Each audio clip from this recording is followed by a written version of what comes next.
Imagine spending like 970,000 yuan on a bag. I mean, that is well over 100,000 US dollars, Oh, right? yeah. It's a massive amount of money. Right. And you buy it expecting to feel like you've finally made it.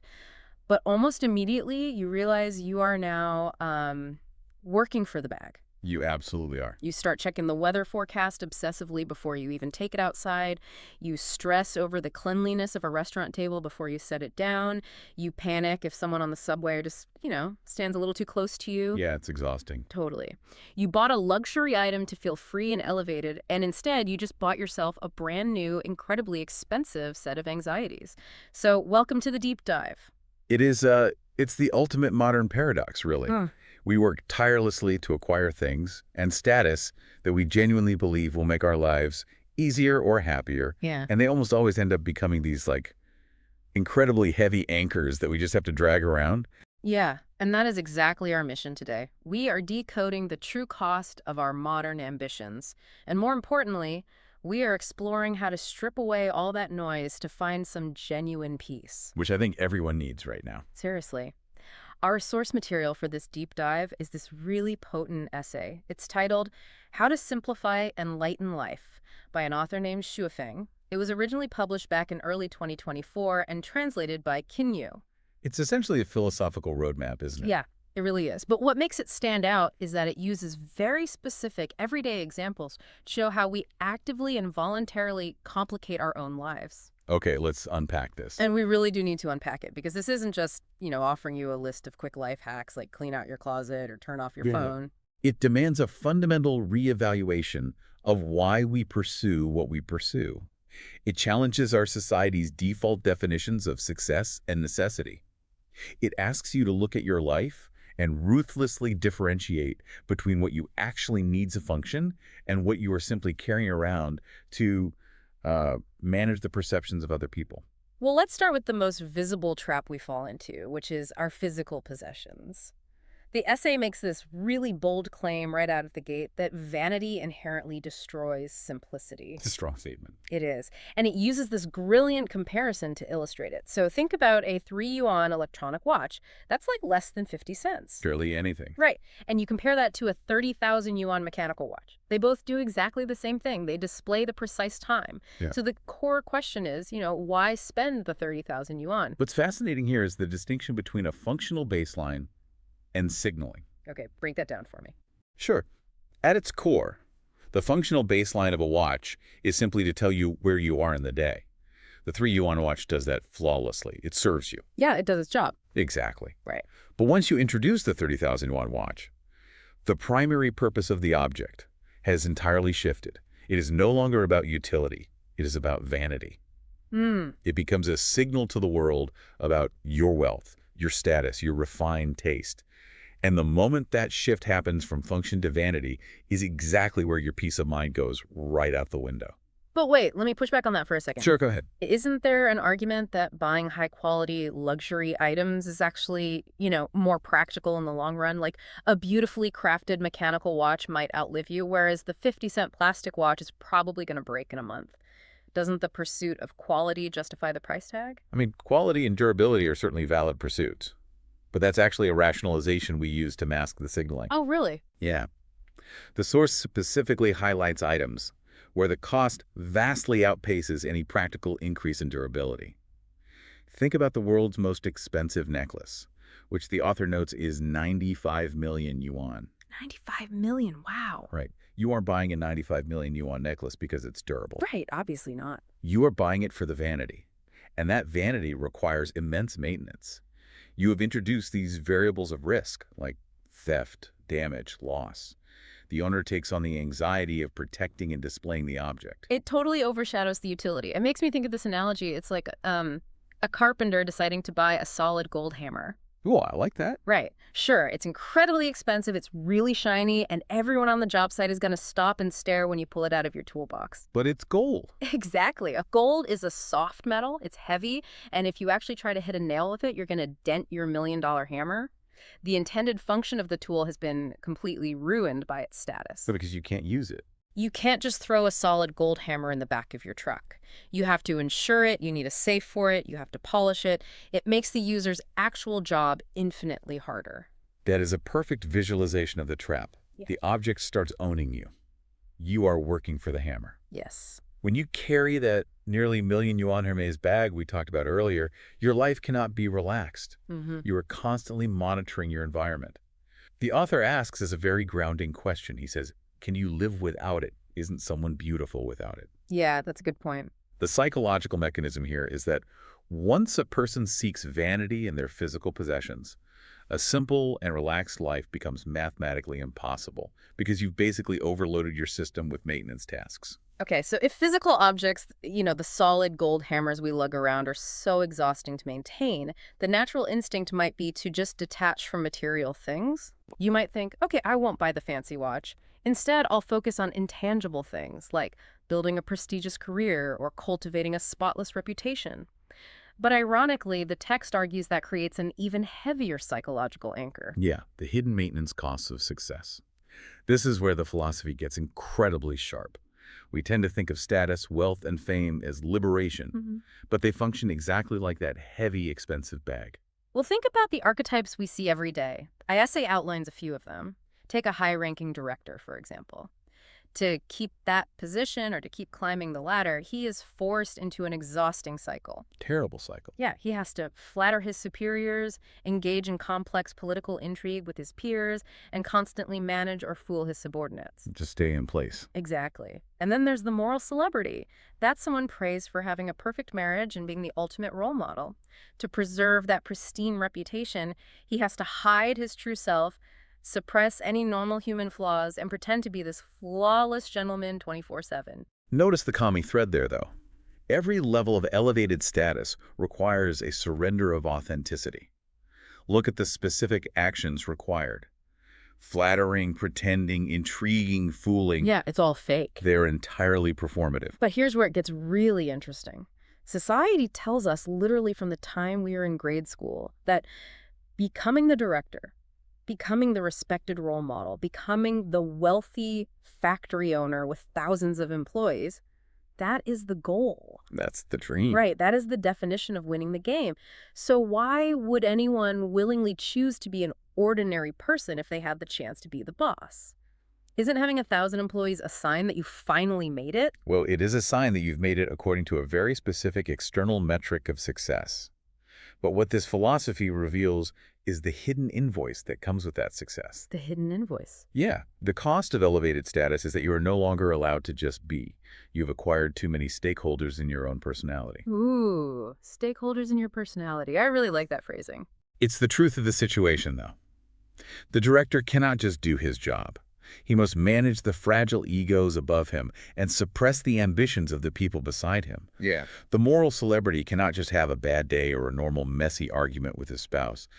He has to maintain a flawless facade because his fame, and maybe his livelihood, entirely depends on it. Wow, yeah. Contrast that with the ordinary teacher or doctor, which the author uses as the baseline for a relaxed life. They have a clearly defined functional role. They teach, they heal. Their mental bandwidth isn't consumed by corporate espionage or maintaining a public persona. Right. And the rich factory owner might have millions in the bank, but his mind is totally occupied by supply chains, market fluctuations, and the livelihoods of 1,000 people. It's the exact same dynamic as modern social media, isn't it? The moral celebrity is basically the modern-day influencer or the LinkedIn thought leader. Spot on. You curate this perfect personal brand, and then you are trapped in a cage made of your own good reputation. You can never step out of line, you can never change your mind, and you can never just relax because the audience expects the performance. You are constantly managing the perceptions of others. Precisely. And managing the perceptions of others is probably the most energy-intensive activity a human being can engage in. Yeah, it's exhausting. The higher you climb, the more people are watching you, which means the more energy you have to expend just maintaining the illusion of perfection. So even if we accept that chasing luxury goods and climbing the corporate ladder are traps, there's another layer to this. You can completely avoid the Hermes bag, you can happily stay out of management, and you can still completely ruin your own peace right down at the ground level, Oh, absolutely. just in the day-to-day interactions with your neighbors and coworkers. The social traps. This is where the philosophy turns away from the elite and looks directly at ordinary human behavior. Because peace isn't just disrupted by ambition, it's disrupted by our ego's need to control our immediate environment. There are a couple of incredibly relatable scenarios in the text here. First, imagine a factory worker. This guy constantly and supposedly kindly points out the flaws and deficiencies of all his coworkers. We all know that guy. Right, he warns them to be careful, tells them how to do their jobs better, critiques their methods, and when they inevitably don't take his advice, he gets intensely angry. Naturally. Eventually, everyone starts ignoring him, he becomes totally isolated, and he ends up having to quit because he just can't stand the loneliness. Or there's the new government hire who got dismissed after just 1 month because he kept pointing out management loopholes to his bosses. Yeah, we have all worked with someone like this. But it's important to understand why the ego drives us to do this. Why does pointing out someone else's flaws feel good initially, and how does it ultimately ruin our peace? Yeah, why do we do it? Well, meddling is often a subconscious way of establishing dominance, or a way to distract ourselves from our own shortcomings. But by trying to manage other people's behavior, we are effectively doubling our own anxiety footprint. It's like having 20 tabs open on your internet browser, but they are all other people's websites. Exactly. You are trying to monitor what your coworker is doing, what your neighbor is doing, what your boss is doing. Your own computer is crashing because you are using all your mental RAM, trying to constantly refresh everyone else's page. That is a phenomenal way to visualize it. You think you're being the helpful hall monitor of adulthood, but you're just taking on everyone else's mental load while making yourself entirely unlikable in the process. And when you have 20 tabs open on other people's lives, your own system crashes. If we connect this to the bigger picture, the author is warning us about the dangers of blindly worrying and meddling in things that are just outside our domain. The factory worker's ego tells him his vision of perfection is so important that he must impose it on others. But the immediate result isn't a better factory. The result is friction, conflict, and his own exclusion.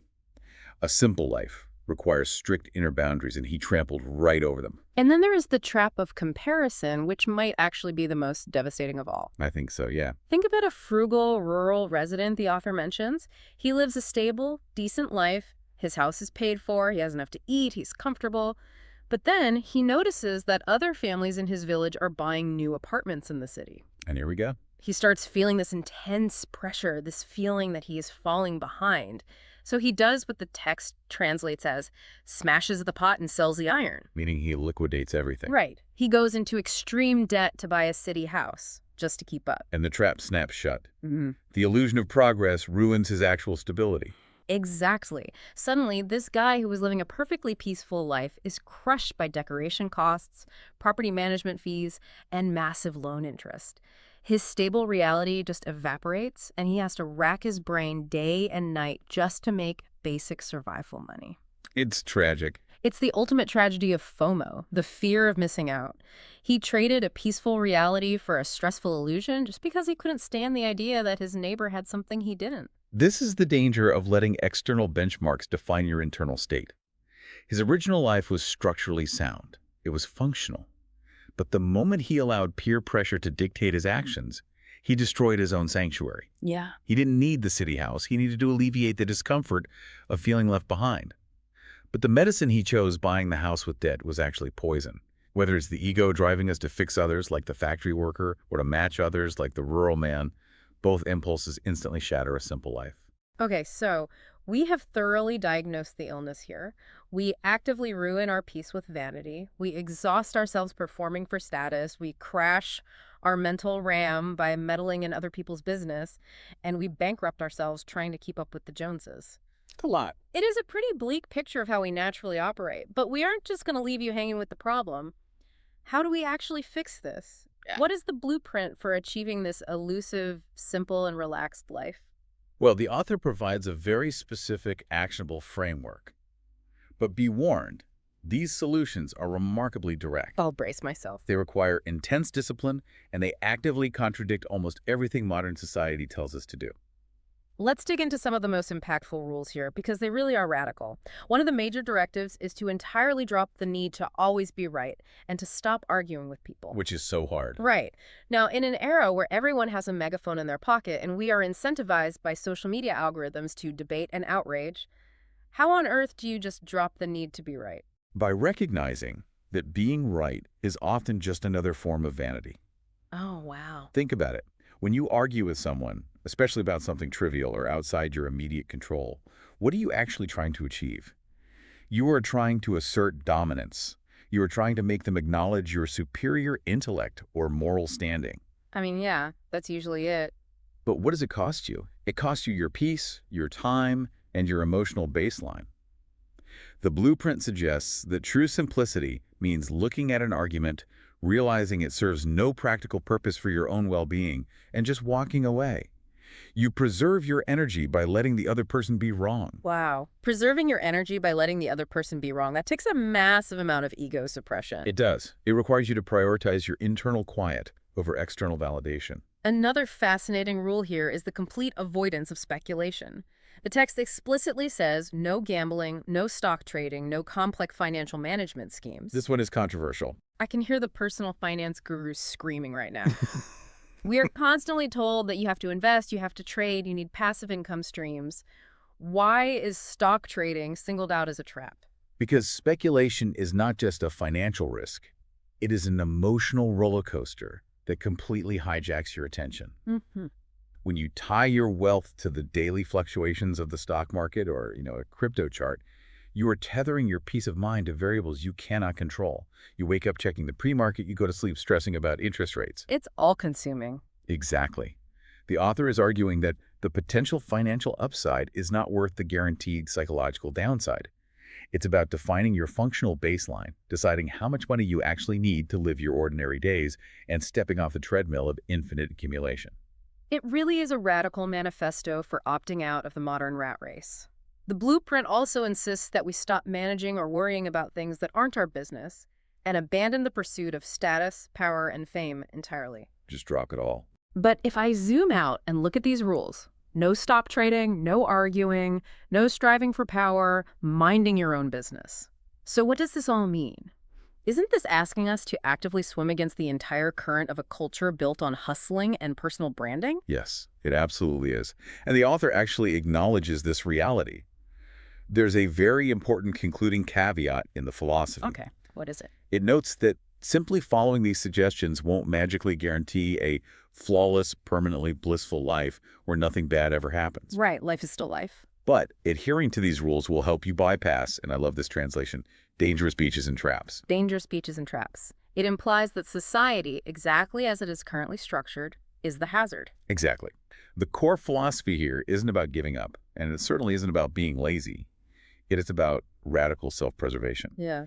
It is a highly intentional, calculated trade. A trade of what? You are deciding to trade the possibility of external validation, the applause, the fancy watch, the big title for the guarantee of internal comfort. You stop playing a game where the rules are literally designed to keep you stressed, wanting more, and feeling inadequate. It's like you are taking the solid gold hammer, acknowledging that it's useless for actually building a good life, and trading it in for a reliable steel hammer that gets the job done without keeping you awake at night wondering if someone is going to steal it. Yes. You define your own functional baseline, and you refuse to move it just because your neighbor bought a bigger house or a newer car. Precisely. You take back your mental RAM, you close all those other tabs, and you just focus on your own screen.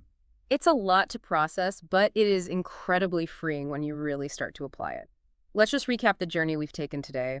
We started by examining the physical weight of luxury items, those shiny objects that end up owning us rather than us owning them. Then we moved into the psychological toll of elevating our status, uncovering how the higher you climb, the more of your authentic self you have to sacrifice to maintain the facade. Hidden voice. Exactly. And finally, we looked at the self-inflicted wounds of everyday life, crashing our own systems by playing hall monitor to our coworkers or destroying our financial peace just to make sure we don't look like we're falling behind the Joneses. And the overarching theme through all of it is the constant battle between external noise and internal quiet. Every trap we discussed involves letting the outside world dictate your inner state. So I want to turn this over to you listening right now. Take a hard look around your own life. What is your version of that 30,000 yuan watch?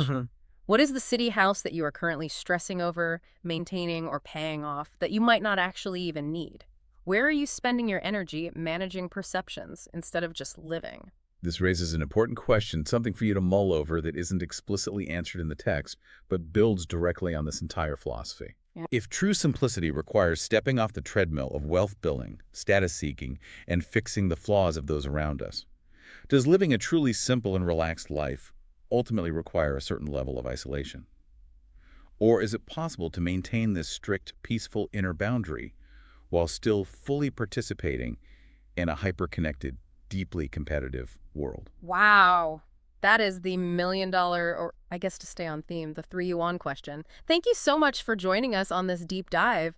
As you go about the rest of your day, maybe take a breath, let go of that argument you were planning to have in the comment section, and just enjoy the simplicity of the ordinary. Sounds like a plan. And remember, the next time you finally buy that thing you've been stressing over, make sure you aren't just buying yourself a brand new set of anxieties. Catch you next time.